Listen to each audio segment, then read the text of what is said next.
Hello दोस्तों। आज है 11 जून और 11 जून के करंट अफेयर के जो भी इम्पोर्टेंट क्वेश्चन बनते हैं आज हम उनके बारे में डिस्कस करेंगे।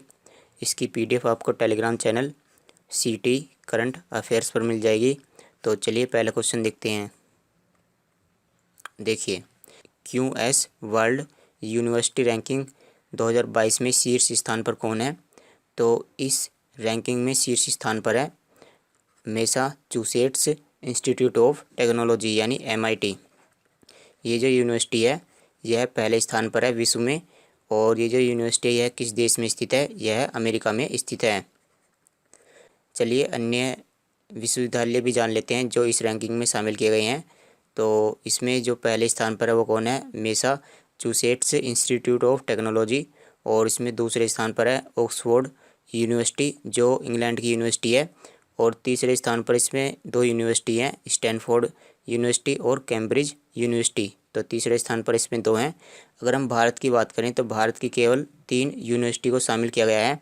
कितने में से? 200 में से। अगर हम 200 में से बात करें तो भारत की केवल 3 ही यूनिवर्सिटी हैं। कौन कौन सी हैं? पहले नंबर पर है फिर IIT बॉम्बे जिसका स्थान कितना है? 177।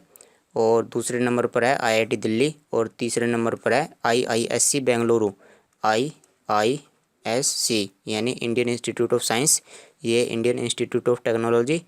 तो इस तरह से 200 में से केवल 3 भारतीय यूनिवर्सिटियों को ही शामिल किया गया है। और ये जो रैंक है ये किसके द्वारा जारी की गई है? यह क्वेरेली साइमंड्स के द्वारा जारी की गई है। यह किसके द्वारा जारी की गई है? QS के द्वारा जारी की गई है। किसने ग्लोबल लिवेबिलिटी इंडेक्स 2021 में शीर्ष स्थान हासिल किया है? Global liveability index 2021। तो ये जो इंडेक्स दिया गया है यह किसके आधार पर दिया गया है? यह लिव माने रहना, यानी किस शहर में रहना आसान है, वहाँ का कितना पर्यावरण अच्छा है और वहाँ पर कितनी सुविधाएं दी जाती हैं रहने के लिए। तो इसी के आधार पर यह इंडेक्स जारी किया गया है। और इसमें विश्व में सबसे अच्छा शहर कौन है जो रहने के लिए बहुत ही ज़्यादा अच्छा है? तो विश्व का सबसे अच्छा शहर है ऑकलैंड जो न्यूजीलैंड देश में स्थित है। तो इसमें कुल 140 देश शामिल किए गए हैं द ग्लोबल लिवेबिलिटी इंडेक्स 2021 में। और उसमें पहले स्थान पर कौन है? ऑकलैंड है। और दूसरे स्थान पर कौन है? दूसरे स्थान पर है ओसाका जो जापान का एक शहर है। और तीसरे स्थान पर है एडिलेड जो ऑस्ट्रेलिया का एक शहर है। और अगर हम सबसे बेकार शहर की बात करें तो सबसे बेकार शहर है दमिश्क जो 140वें स्थान पर है। तो ये जो दमिश्क है ये कौन से देश में है? यह सीरिया देश में है। सीरिया की राजधानी क्या है? दमिश्क। किस राज्य ने श्रमिकों के पंजीकरण के लिए ई-निर्माण पोर्टल और उसका मोबाइल ऐप लॉन्च किया है? तो ई-निर्माण पोर्टल किस राज्य सरकार ने लॉन्च किया है? तो यह पोर्टल लॉन्च किया गया है गुजरात की सरकार के द्वारा। और इस पोर्टल यानी इस वेबसाइट की सहायता से क्या किया जाएगा? जो श्रमिक होते हैं उनका इस वेबसाइट पर पंजीकरण किया जाएगा, जिससे क्या होगा कि जो श्रमिक हैं उन पर निगरानी आसानी से की जा सकती है। यानी जो श्रमिक हैं वो कार्य पर आते हैं या नहीं आते हैं या किस टाइम आते हैं, तो इस तरह से श्रमिकों की आसानी से इस पर जांच की जा सकती है, निगरानी रखी जा सकती है। तो ई-निर्माण पोर्टल किसके द्वारा लॉन्च किया गया है? गुजरात की सरकार के द्वारा। तो चलिए गुजरात के बारे में जान लेते हैं। इसकी राजधानी क्या है? गांधीनगर। मुख्यमंत्री विजय रूपानी और इसके राज्यपाल कौन है? आचार्य देवव्रत। अगर इसकी हम पड़ोसी राज्य की बात करें तो यहाँ पर क्या है? राजस्थान। और उसके बाद है मध्य प्रदेश और उसके बाद है महाराष्ट्र। यानी इसके 3 पड़ोसी राज्य हैं। निम्न में से कौन बिटकॉइन को वैध मुद्रा घोषित करने वाला पहला देश बन गया है? तो बिटकॉइन के बारे में ही जान लेते हैं। बिटकॉइन क्या होती है? एक आभासी मुद्रा होती है। अगर हम भारत की मुद्रा की बात करें तो भारत की मुद्रा क्या है? रुपया है। पाकिस्तान की बात करें तो पाकिस्तान की मुद्रा है पाकिस्तानी रुपया। लेकिन ये जो बिटकॉइन है ये केवल आभासी मुद्रा है, ये ऑनलाइन ही एग्जिस्ट करती है। तो इसको वैध मुद्रा घोषित करने वाला पहला देश कौन सा बन गया है? वैध यानी कि ये जो मुद्रा है इसका कारोबार उस देश में किया जा सकता है, इसकी खरीद और इसकी बिक्री उस देश में की जा सकती है। तो देश का नाम क्या है? देश का नाम है अल साल्वाडोर।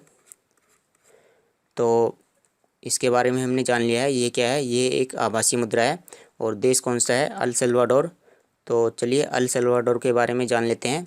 तो इसकी राजधानी है सैन सैल्वाडोर और यहाँ की मुद्रा है US डॉलर और यहाँ के राष्ट्रपति हैं नईब बुकेले। तो अगर हम इसकी मैप में स्थिति की बात करें तो यहाँ पर यह है उत्तरी अमेरिका महाद्वीप और यहाँ पर पड़ता है अल सल्वाडोर। चलिए दूसरा मैप देखते हैं। तो आप यहाँ पर देख सकते हो, ये है उत्तरी अमेरिका यानी नॉर्थ अमेरिका महाद्वीप और यहाँ पर अल सल्वाडोर कहीं यहाँ पर आता है ग्वाटेमाला के नीचे। चलिए थोड़ा सा और जूम करते हैं इसको। तो अब आप यहाँ पर देखिए, ये है ग्वाटेमाला और उसके ही नीचे आता है ये अल सल्वाडोर। इसकी राजधानी क्या है? San Salvador. 20 medicinal plants for 2021 for कोविड-19 केयर ई बुक किसने जारी की है? तो ये जो ई बुक है जिसका नाम क्या दिया गया है 20 मेडिसिनल प्लांट्स फॉर 2021 फॉर कोविड-19 केयर।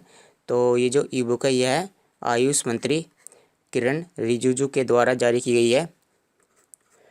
और ये जो ई बुक है, ई बुक का क्या मतलब होता है, जैसे किताब होती है नॉर्मल, लेकिन ये जो किताब होती है ये केवल ऑनलाइन ही एग्जिस्ट करती है।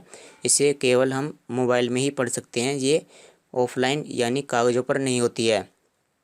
तो ये जो ई बुक जारी की गई है यह किरण रिजिजू आयुष मंत्रालय के द्वारा जारी की गई है और इसमें जो 20 पौधे हैं, जो 20 औषधीय पौधे हैं उनके बारे में बताया गया है। चैट एसोसिएशन किससे संबंधित है? तो हाल ही में चैट एसोसिएशन का निर्माण किया गया है और यह पर्यटन उद्योग से संबंधित है। इसका जो निर्माण किया गया है वह पर्यटन उद्योग को प्रोत्साहित करने के लिए किया गया है। और चलिए इसके बारे में अन्य बातें जान लेते हैं। जैसे चैट, इसकी फुल फॉर्म क्या है? तो इसकी फुल फॉर्म है confederation of hospitality technology and tourism industry. तो ये इसकी फुल फॉर्म है और इसका हाल ही में उद्घाटन किया गया है। जो केंद्रीय पर्यटन मंत्री हैं प्रहलाद सिंह पटेल, तो इनके द्वारा हाल ही में इसका उद्घाटन भी किया गया है। और जैसे कि ये संघ है यानी ये एसोसिएशन है, तो इसमें कुछ सदस्य भी होंगे। तो सदस्य इसके कौन कौन से हैं? इसके सदस्य हैं एयरनब, ईज माई ट्रिप, ओयो यात्रा, confederation and hospitality technology and tourism industry. यानी ये जो पर्यटन उद्योग को बढ़ावा देते हैं या जो पर्यटन उद्योग में बिजनेस करते हैं वो सभी इसके सदस्य हैं। तो हाल ही में अभ्यास हुआ है और अभ्यास का नाम है कोरपैट। और ये जो कोरपैट अभ्यास हुआ है यह इंडिया और थाईलैंड के बीच में हुआ है। तो क्वेश्चन ये है कि ये जो कोरपैट अभ्यास है इसका कौन सा संस्करण हुआ है? तो इसका हाल ही में 31वां संस्करण किया जा रहा है और यह 3 दिवसीय अभ्यास है। यह इंडिया और थाईलैंड की नौसेना के बीच में होने वाला अभ्यास है और यह 2 साल में किया जाता है। और यह कहाँ पर किया जा रहा है? यह अंडमान सागर में किया जा रहा है। तो चलिए थाईलैंड के बारे में जान लेते हैं। थाईलैंड की राजधानी क्या है? बैंकॉक। यहाँ की मुद्रा है थाई बाहत और यहाँ के प्रधानमंत्री हैं प्रायुत चान ओ चा। तो अगर हम मैप में इसकी स्थिति की बात करें तो यहाँ पर तो है इंडिया, यहाँ पर है ये बंगाल की खाड़ी और यहाँ पर है अंडमान निकोबार द्वीप समूह। उसके बाद यहाँ पर ये आप पीले से कलर में ये क्या है? थाईलैंड है ये। यहाँ पर ये है थाईलैंड। तो भारत और थाईलैंड के बीच में ही कोरपैट अभ्यास हुआ है और ये कहाँ पर हुआ है? अंडमान सागर में हुआ है। तो अंडमान सागर आप बताइए कहाँ पर है? तो देखो ये तो है अंडमान निकोबार द्वीप समूह। यहाँ पर ये जो है ये है अंडमान निकोबार द्वीप समूह और यहाँ पर इनके बीच में ये जो यहाँ जगह है यहाँ पर ये सब क्या है? ये है अंडमान सागर। देहिंग पटकोई वन्यजीव अभ्यारण्य को किस राज्य में राष्ट्रीय उद्यान बनाया गया है? तो ये जो पहले वन्यजीव अभ्यारण्य था इसको राष्ट्रीय उद्यान बना दिया गया है। तो देहिंग पटकोई किस राज्य में स्थित है? तो यह असम राज्य में स्थित है। और अब असम राज्य में कुल मिलाकर के 7 राष्ट्रीय उद्यान हो गए हैं। कितने राष्ट्रीय उद्यान हो गए हैं असम में? कुल मिलाकर के 7। तो जो 7 राष्ट्रीय उद्यान हैं उनके बारे में भी जान लेते हैं। तो जैसे काजीरंगा, मानस, नामेरी, रायमोना, ओरंग, डिब्रू सिखोवा। तो इस तरह से ये 6 राष्ट्रीय उद्यान है। और एक कौन सा वाला है? एक है देहिंग पटकोई जिसको हाल ही में राष्ट्रीय उद्यान का दर्जा दिया गया है। तो अगर हम असम की बात करें तो असम की राजधानी है दिसपुर। यहाँ के मुख्यमंत्री हाल ही में कौन बने हैं? हिमंत बिस्वा शर्मा और यहाँ के राज्यपाल हैं जगदीश मुखी। यह 7 राज्यों के साथ में अपनी बाउंड्री साझा करता है। अगर इसकी मैप में स्थिति देखें तो मैप में यहाँ पर है असम, तो यह बिल्कुल बीचों बीच में है, इसलिए यह 7 राज्यों के साथ में अपनी बाउंड्री साझा करता है। Nature TTL photographer of the year 2021 award किसने जीता है? तो photographer of the year award, तो ये जो अवार्ड जीता गया है यह जीता है थॉमस विजयन ने। तो इन्होंने ये वाली फ़ोटो ली थी और फ़ोटो में यहाँ पर देखिए आप, ये क्या है, ये एक चिंपैंजी है जो पेड़ से नीचे की तरफ आ रहा है। तो इसी फ़ोटो के लिए इनको photographer of the year award से सम्मानित किया गया है। और अगर हम इस तस्वीर की बात करें तो इस तस्वीर का जो नाम दिया गया है उसको भी जान लेते हैं। इसका नाम दिया गया है the world is going upside down, यानी ये जो दुनिया है वो ऊपर से नीचे की तरफ जा रही है। पेट्रोलियम और प्राकृतिक गैस नियामक बोर्ड के अध्यक्ष के रूप में किसे चुना गया है? पेट्रोलियम और प्राकृतिक गैस यानी जो नेचुरल गैस होती है, तो उसके जो अध्यक्ष बने हैं वो कौन है? इसके अध्यक्ष बने हैं संजीव सहाय। क्रिक गुरु नामक क्रिकेट कोचिंग वेबसाइट किसने लॉन्च की है? तो ये वेबसाइट का नाम है cricguru.com। तो ये एक क्रिकेट कोचिंग वेबसाइट है, यानी आप यहाँ पर क्रिकेट की कोचिंग कर सकते हो। तो यह लॉन्च की गई है वीरेंद्र सहवाग के द्वारा। और इसमें अन्य बातें भी जान लेते हैं इसके बारे में, क्रिक गुरु के बारे में। तो इसमें कौन कौन कोचिंग देने वाले हैं? इसमें प्रसिद्ध खिलाड़ी जैसे AB de Villiers, Bradley, Brian Lara, Chris Gayle, Harbhajan Singh, Dwayne Bravo, Jonty Rhodes, तो इस तरह के जो विश्व के और जो भारत के प्रसिद्ध क्रिकेट खिलाड़ी हैं वो इसमें कोचिंग प्रदान करेंगे। बंगाल के किस पूर्व क्रिकेटर का 72 वर्ष की आयु में निधन हो गया है? तो ये बंगाल के पूर्व क्रिकेटर हैं और इनका नाम क्या है? रवि बनर्जी। बंगाल यानी पश्चिम बंगाल। तो चलिए दोस्तों, आज की वीडियो में इतना ही। अगर आप इसकी PDF डाउनलोड करना चाहते हो तो PDF आपको Telegram channel CET current affairs पर मिल जाएगी। Thanks for watching. कल मिलते हैं आपसे।